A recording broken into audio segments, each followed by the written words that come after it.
Halo teman-teman, selamat datang kembali di channel YouTube Heru Wijaya. Pada kesempatan kali ini saya mau menjelaskan materi tentang gerak. Sebelum kita masuk ke materi tentang gerak, sebelum kita mulai, diharapkan teman-teman sudah menguasai perbedaan antara perpindahan dengan jarak, kemudian kecepatan dan kelajuan, kemudian percepatan, dan ada juga kecepatan rata-rata. Baik, tanpa berlama-lama, kita langsung saja membahas materi tentang gerak lurus beraturan.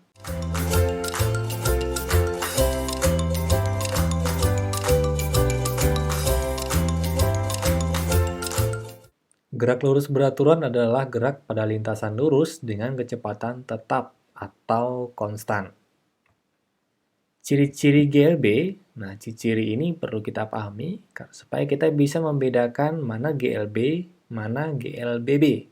Karena nanti kita akan membahas GLBB juga.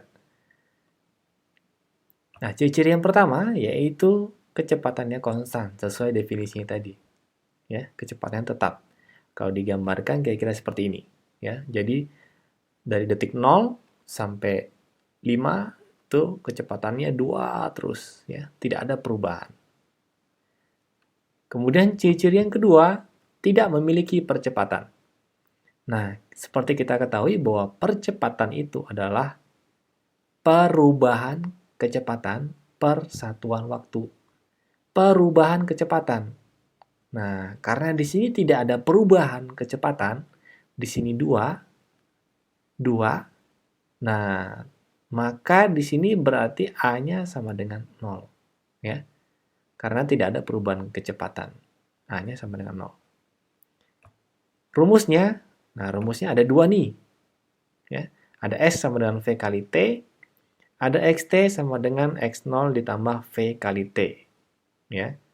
V itu kecepatan, S jarak, T waktu, XT itu posisi akhir, nah ini posisi awal ya.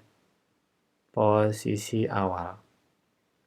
Nah, kemudian kalau kita lihat ini, wah ternyata ini adalah S. Jadi bisa dituliskan bahwa XT itu sama dengan X0 ditambah S. Kalau X0 ini kita pindah di sini, berarti XT itu dikurang X0 sama dengan S. Nah, ini berarti kan selisih ya. Nah, kalau dalam fisika, biasanya selisih itu dilambangkan dengan delta. Sehingga di sini ditulis delta X. Itu sama dengan S. Ya. Nah, intinya 2 ini aja. Nah, 2 ini mana yang mau kalian pakai itu bebas.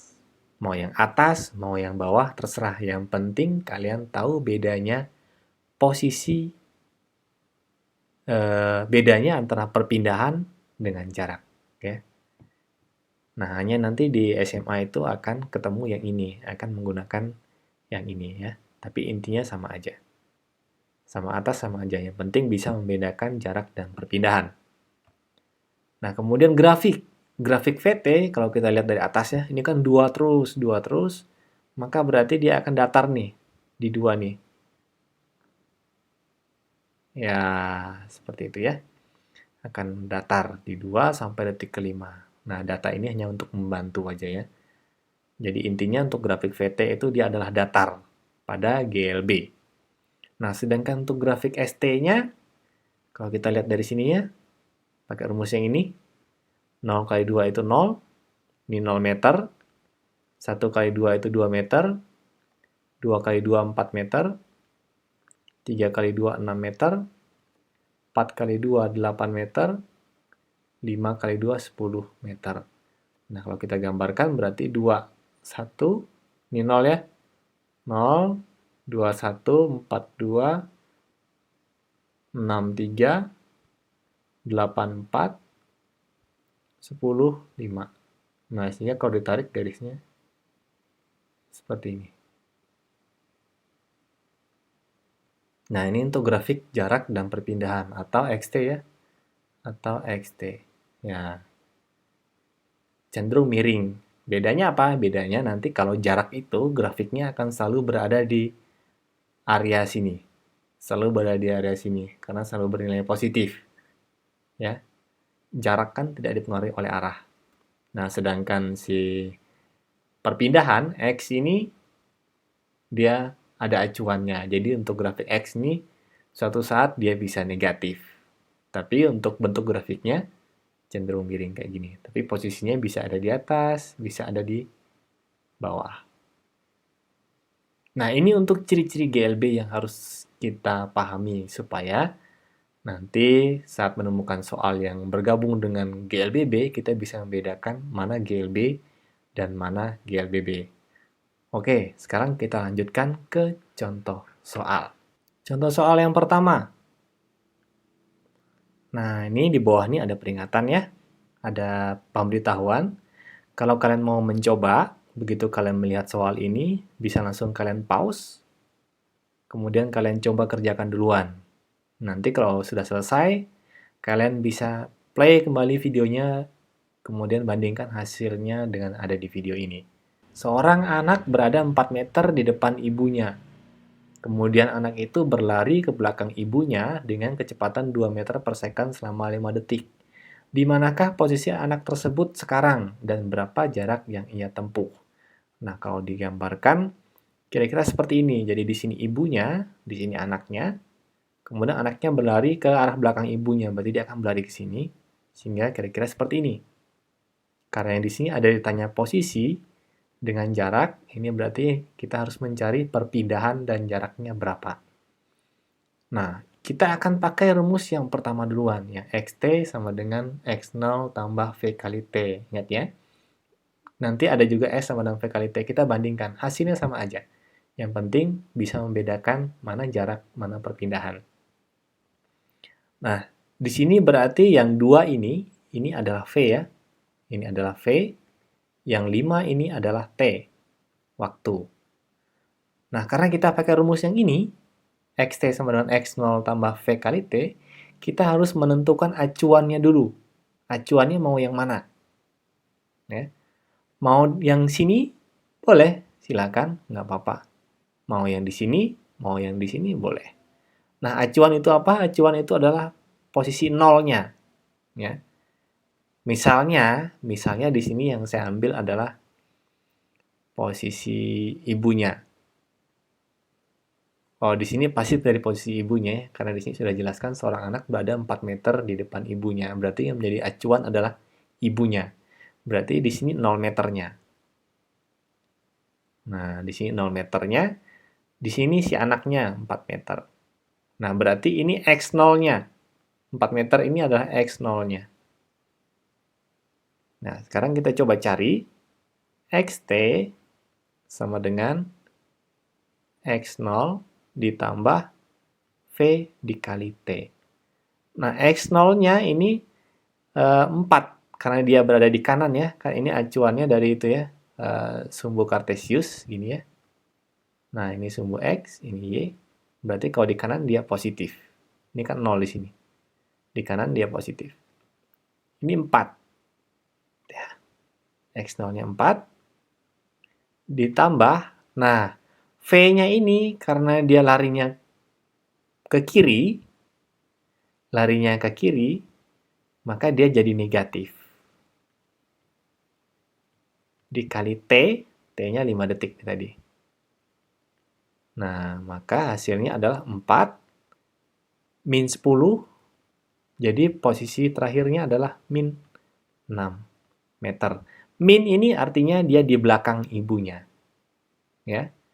Berarti kalau ditulis, XT-nya ini adalah 6 meter di belakang ibunya. Ya, karena acuannya tadi dari sini tadi. Berarti ibunya yang jadi acuannya ya. Di belakang ibunya. Nah, ini XT-nya. Nah, kalau ditanya jarak, berarti ini 6 meter ya. Ini 6 meter. Nah, kalau ditanya jarak, ya berarti dari sini, dari posisi awal anak sampai akhir. Berarti 4 ditambah 6. Berarti S-nya itu sama dengan 4 ditambah 6. yaitu 10 meter. Karena kalau jarak itu kan lintasan yang ia tempuh, berarti yang ia tempuh itu dari sini sampai sini. Berarti 4 ditambah 6, 10 meter. Nah, menggunakannya ini juga sama. Kalau kita pakai S nih ya, S sama dengan V dikali T. Nah, V-nya masukin aja 2. Nggak usah pakai min. T-nya masukin 5. Maka S-nya sama dengan 10 meter. Ya. Kalau digambarkan ulang kan berarti posisi ibunya di sini, ini si ibu, ini si anak, ini ada 4 meter. Tapi kan si anak larinya ke sini nih. 10. Berarti karena larinya ke sini berarti ini udah 4, tinggal ditambah 6 kan. 6 ada di sini. 6 meter. Nah, saya kasih lambang A aksen. Nah, berarti total jarak yang dia tempuh dari sini, dari A sampai A aksen ini, yaitu 10 meter. Perpindahannya berapa? Ya, perpindahannya karena di sini tadi dari ibunya, maka perpindahannya hanya 6 meter di belakang ibunya. Ya, 6 meter di belakang ibunya. So, ya. Jadi, sama saja. Yang penting bisa membedakan mana jarak, mana perpindahan. Soal yang kedua. Seorang anak berada 4 meter dari ibunya.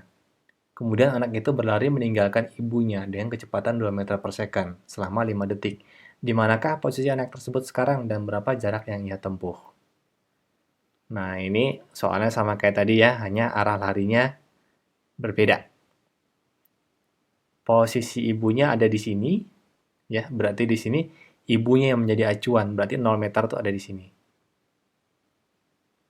Si 4 meter ini dia akan menjadi, saya tulis di sini ya, 4 meter. Ini berarti si X0-nya. Larinya ke sana. Berarti nanti si anaknya akan berada posisi seperti ini. Ya.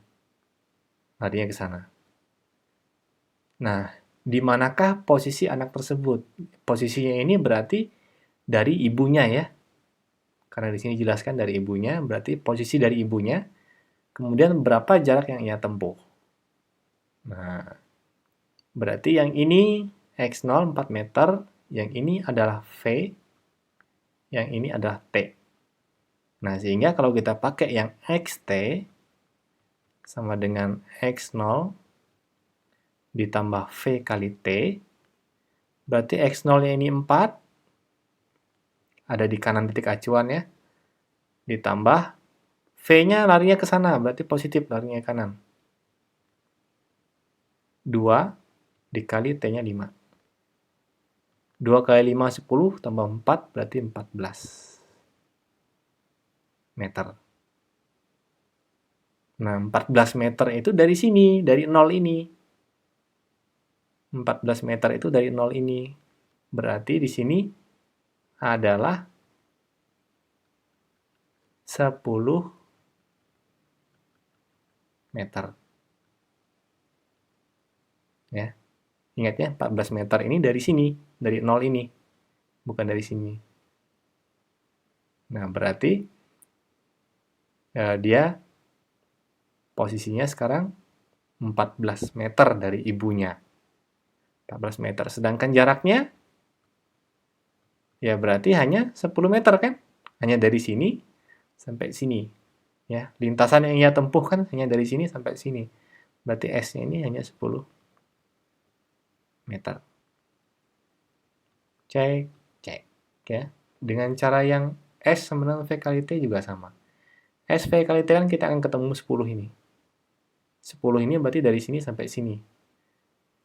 Berarti jaraknya 10. Nah, sedangkan posisinya, karena yang jadi patokan adalah si ibu ini, maka berarti posisinya sekarang 14 meter, ditambahin ini, dari ibunya.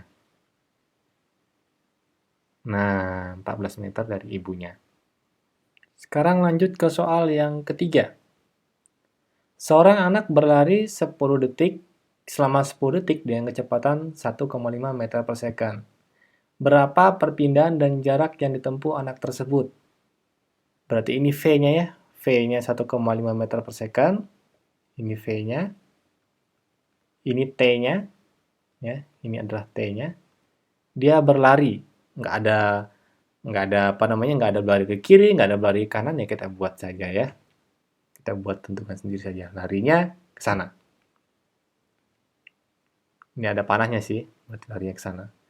Nah, berapa perpindahan dan jarak yang ditempuh anak tersebut? Nah, mau pakai yang mana bebas. Tapi kali ini saya pakai lagi dua-duanya, ya, untuk membandingkan.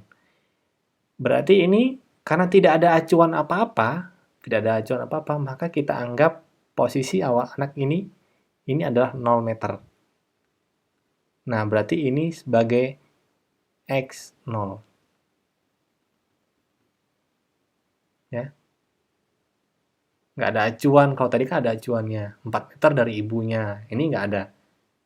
Nggak ada acuannya. Jadi kita anggap aja si posisi awal ini, anak ini adalah acuannya, berarti 0 meter. Nah, di sini XT-nya nih. Nah, XT-nya ditanya. Nah, kalau kita pakai ya, berarti XT sama dengan X0 ditambah V kali T. Nah, X0-nya ini adalah 0 ditambah V-nya 1,5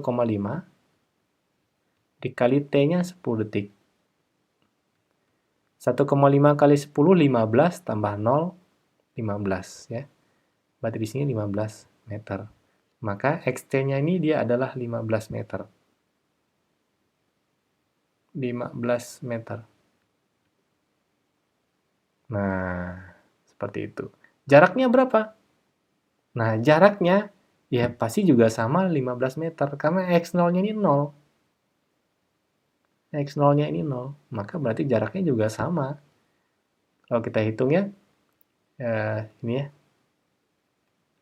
Saya buat garis.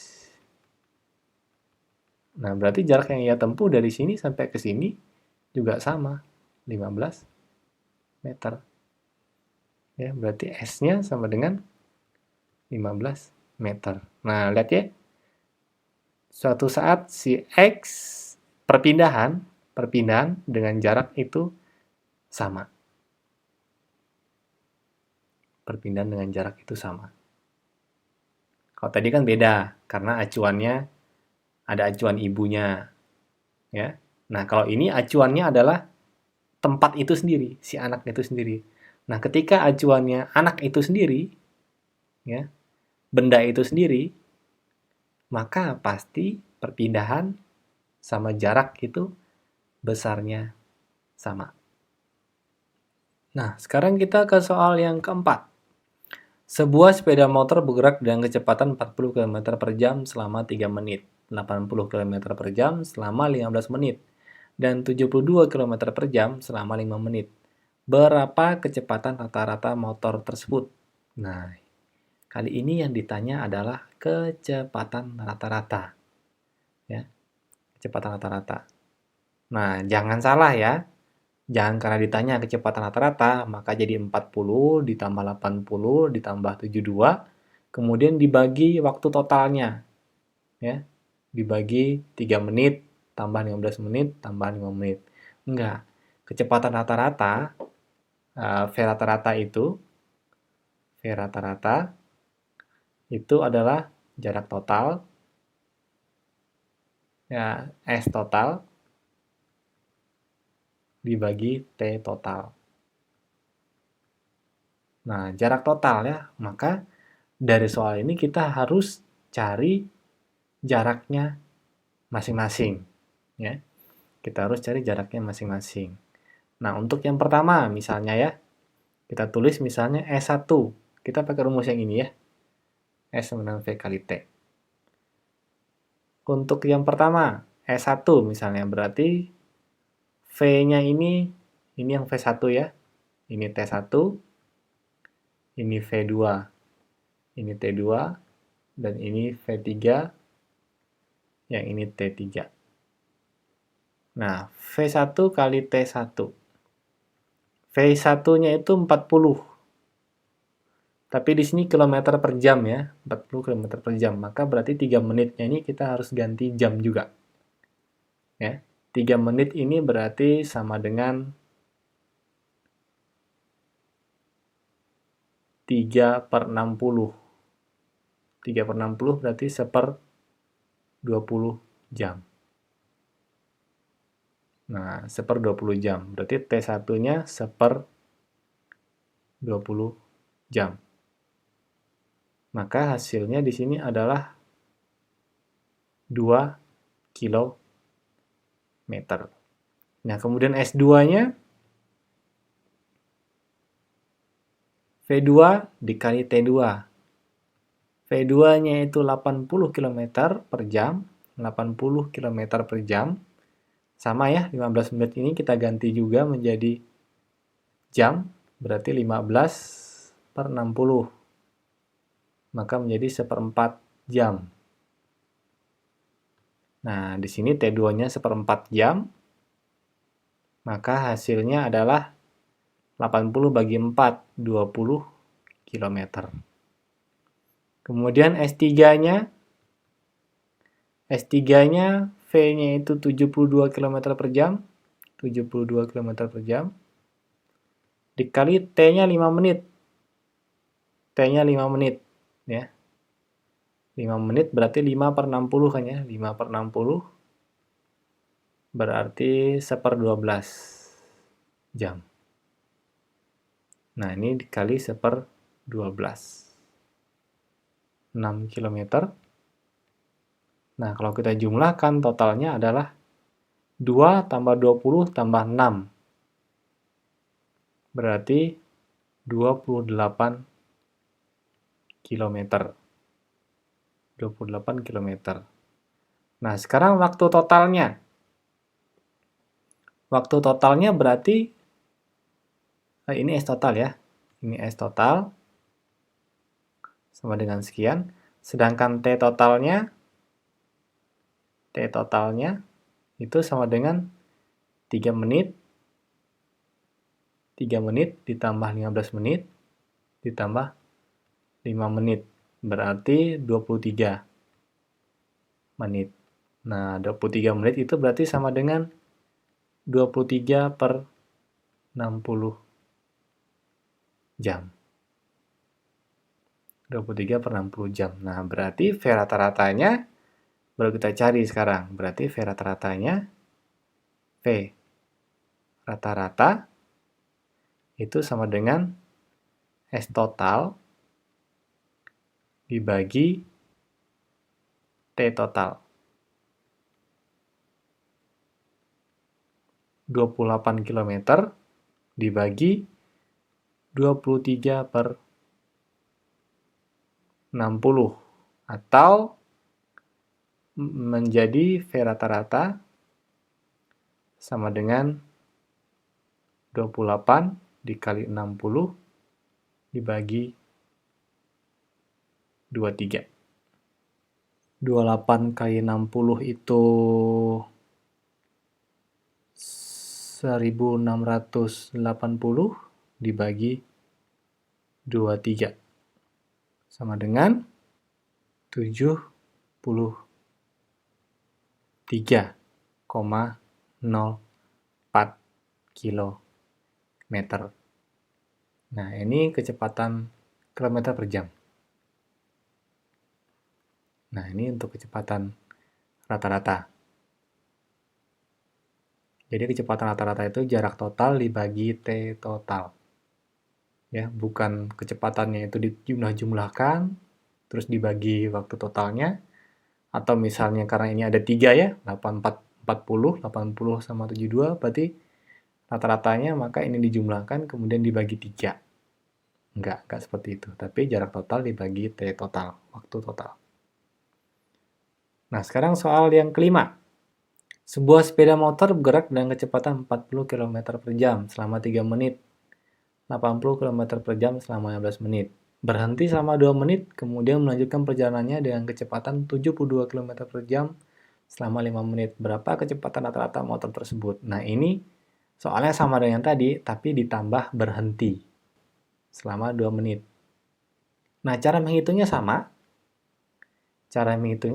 Berarti ini ya, pakai yang sebelumnya tadi, Nah, pakai ini berarti si S1-nya 2 km, S2-nya 20 km, S3-nya 6 km. Dengan cara yang sama ya, berarti S1-nya itu tadi, S1-nya 2 km, S2-nya 20 km. Nah, ini ada 4 ya. Ini S3-nya, yang ini S4-nya yang 6 km. Nah, di sini ada waktunya dia diam, berarti di sini S3-nya sama dengan 0 km. Maka totalnya tetap 28 km. S totalnya. Nah, sedangkan waktu totalnya beda. Karena apa? Karena ada ketambahan 2 menit diam tadi. Berarti T totalnya ini sekarang sama dengan 3 ditambah 15 ditambah 2 ditambah 5. Nah, menjadi 25 menit. Nah, karena ini kilometer, ini menit, makanya kita jadikan jam. Berarti 25 per 60 jam. Ya. 25 per 60 jam. Berarti kalau dibagi 5, maka 5 per 12 jam. Nah, V rata-ratanya, V rata-rata itu sama dengan S total dibagi T total. 28 dibagi 5 per 12. Atau 28 dikali 12 dibagi 5. 28 kali 12 itu 336. Kemudian dibagi 5. Sama dengan 67,2 km per jam. Nah, demikian untuk gerak lurus beraturan. Semoga video ini dapat bermanfaat bagi teman-teman yang sedang mempelajari tentang gerak. Oke, terima kasih. Sampai jumpa lagi di video selanjutnya.